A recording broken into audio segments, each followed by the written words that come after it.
Hey guys, good to see you guys again. The online class. Received a lot of your specific purpose statements. I like them a lot. I like the choices of your topics. Again, just make sure when you've sent them in to me that they're phrased correctly. What I want to do now is, even though this is part of the handout that I gave you with the sample outlines, by the way, sample outlines, over the weekend I'm going to scan another one in and send it to you guys. Yesterday I had a dynamite speech delivered in class. A young lady by the name of Emily. She did her speech about the Festival of Flowers in Medellin, Colombia. Just a dynamite speech. And the thing was, it's only 4 minutes. We'll do the time breakdown later on. Probably early next week I'll give you a final video before I ask for your presentations. And, Emily's about a 4-minute speech, but she goes ahead and not only does she organize it correctly, but she cites her sources very well and simply. One of the things that I don't want is for the citing of the sources to be complicated. A big reason why of the 3 sample outlines that I sent you, not only the one from Ashley, but definitely, and I'll point this out big time, the one from Morel Santos. Morel just did a great job right before the lockdown. She delivered that speech, and it was like the best speech I'd had in like 5 years. Well, Emily's speech is a damn good one. That she was the first one to go yesterday, as all the face-to-face classes are now doing their informative speeches on the International Current Event. She just really knocked it out of the ballpark. A really great job. So I'm going to scan that in over the weekend and have that sent to you. And then, of course, I'll send you the final video before I'll ask for your assignments. Now, what you're going to do, now that you've gathered all this information, you're now going to put together what's called a full content outline. That's what I've been sending you guys. Okay, that's what I just showed you here with Emily. It's your speech word for word, but I'm not asking you or even expecting you to memorize your speech. I don't want that to happen. All right? This should be, when you deliver your speeches, this should be down in front of you.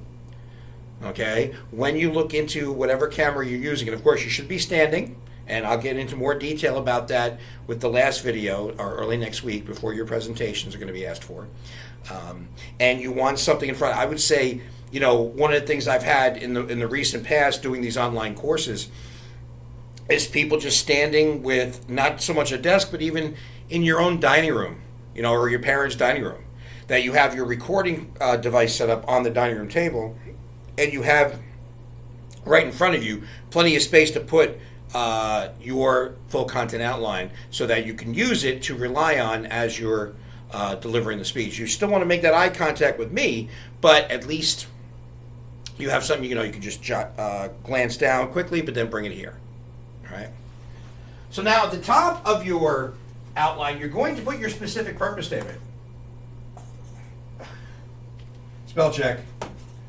There we go. All right.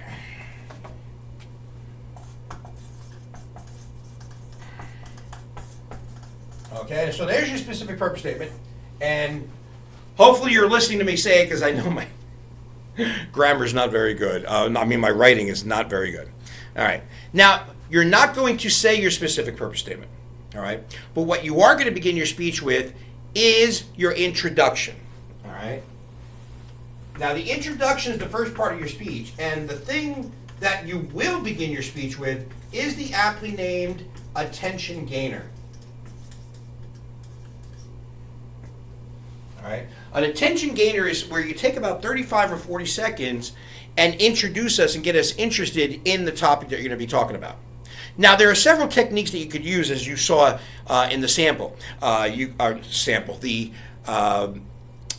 handout that I gave you. You could use something like a quote taken directly from one of the articles that you found in your research. One of my favorites that always comes up is every once in a while somebody will do their speech about Oktoberfest, all right, world's biggest festival. And what they'll do in their attention gainer is, a lot of people don't know this, all that beer, and of course that's what Oktoberfest is known for, is like 20 million people show up for about a 12 or 14 day festival. They show up to do nothing but drink beer. We're talking gallons, barrels of beer just getting devoured over those days. But not one drop can be poured, not one drop can be served until the mayor of Munich, Germany, he or she taps the first keg and then announces to the world in German, it is tapped. And it just sounds really cool when it comes out in German. It is tapped. And then, of course, all the music starts, the Lederhosen starts to dance, and of course everybody starts to drink. So people will begin their speech with "It is tapped," and then go ahead and explain what it means, where they got it from, and that's Oktoberfest. Okay. And of course there are other different examples that I gave you, techniques that you can. Now you can do anything you want to begin your speech with, but I did provide you with some of the more popular techniques. Now the second part of your introduction is a preview of your main points. It's short, it's sweet, but it's also required. And a lot of professional speakers do this. They go ahead and they just give you an idea of what the speech is going to be about. So you must do a preview of your main points. Now the second part of your speech is called the body of your speech. Now for this particular assignment, because the speech is only 3 to 5 minutes, I only want you to have 2 main points in your speech. I mean, to have more than 2 main points, then each main point is just going to be very little substance to them. All right? Now, the reason why only 2 main points is this. For many years here at Bergen, I've been here now 23 years. For many, and you'll have to excuse me, I'm looking at myself, I should be looking at the camera. For many years here at Bergen, the speech class was capped off at 22 students, just like we have here in the online section. And about 5 or 6 years ago, a vice president, who thankfully is no longer here, and is thankfully not liked at the school he's at now. Trust me, I don't miss this guy. What he did is he raised the cap on speech classes from 22 to 24. Now, at the time, this assignment that you're doing was for a 4 to 6 minute speech. Well, he raised it to 24, and then the next semester, he raised the limit to 26 students. Well, I teach all face-to-face classes. So going from 22 to 26, that's a lot of time when you have these speeches. And at that point, 4 to 6 minutes, with 22 students, I had barely enough time at the end of class to wrap up the class and leave. Now you're going to add another 4 students to the class? Forget about it. So I reduced the time frame from 4 to 6 minutes to 3 to 5 minutes.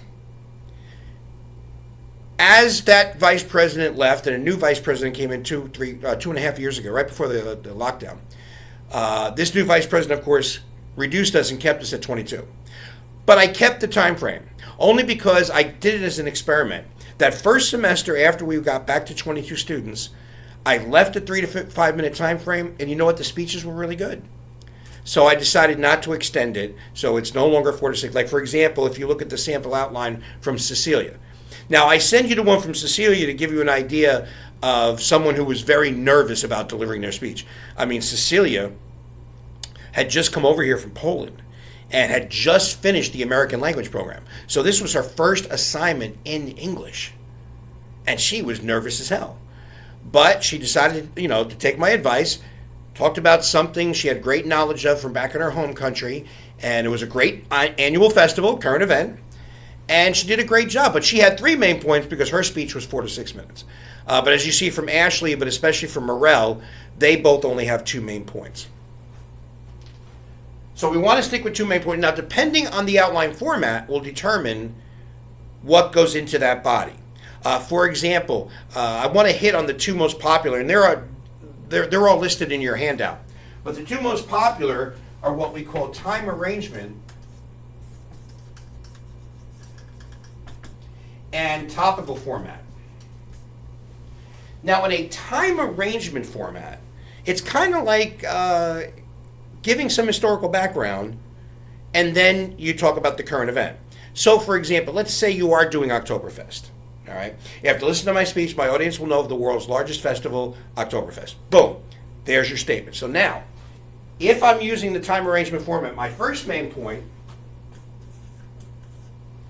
I would talk about how it all began. Back in 1810, Prince Ludwig of Bavaria was marrying Princess Teresa of Saxony. And of course, he was batting way out of his league, and he knew it. I mean, come on. He's a prince. So he's fat and ugly, but he's still going to get this beautiful girl. So he was so happy that he invited everyone to the wedding. Literally, if you were anywhere near and you heard about it, you were invited. And unlike if you go down to the Venetian in Garfield and you have your cocktail hour and then you have a 3 or 4 hour wedding reception, just like Snooki did. Anybody know that? Snooki had her wedding reception at the Venetian in Garfield. Gotta love Bergen County. Anyway, this wedding reception was 7 days long. So when they woke up on the morning of the 8th day in their drunken stupor, they looked at Prince Ludwig. He said, you know what? This was so much fun. Let's just do this every year. Oktoberfest is born. So now your second main point has to be the current element, no matter what your topic is. First main point, historical background. Second main point, the current element. So now here, if you're doing Oktoberfest, you would talk about the plans for the upcoming Oktoberfest. Or, if you want, you could talk about the most recent one that was held, which in this case was 2019, because for 2 years it was canceled out due to COVID. So no matter what your topic is, time arrangement, first main point, historical background, second main point, the current event. Now with a topical format, both points, your first and second main point, both deal with the current event. Like, for example, somebody just did their speech on Carnival in Trinidad. Okay? I guess Trinidad Tobago did hold their Carnival tradition. I guess it was kind of limited a little bit, but they still had it. So you can talk about the first main point. You can talk about the traditional costumes. And then your second main point, you can talk about the traditional foods or what Fat Tuesday is like. All right? Either or, both main points still tie into the specific purpose statement. And then finally, a conclusion,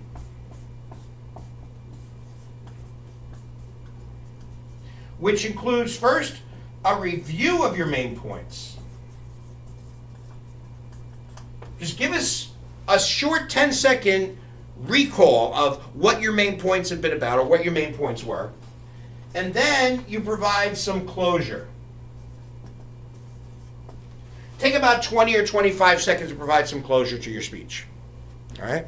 So that is the organization of your speech.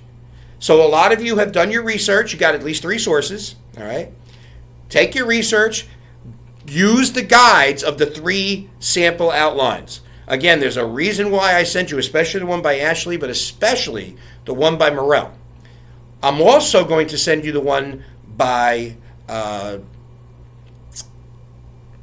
Emily, who did hers yesterday, which was an amazing speech.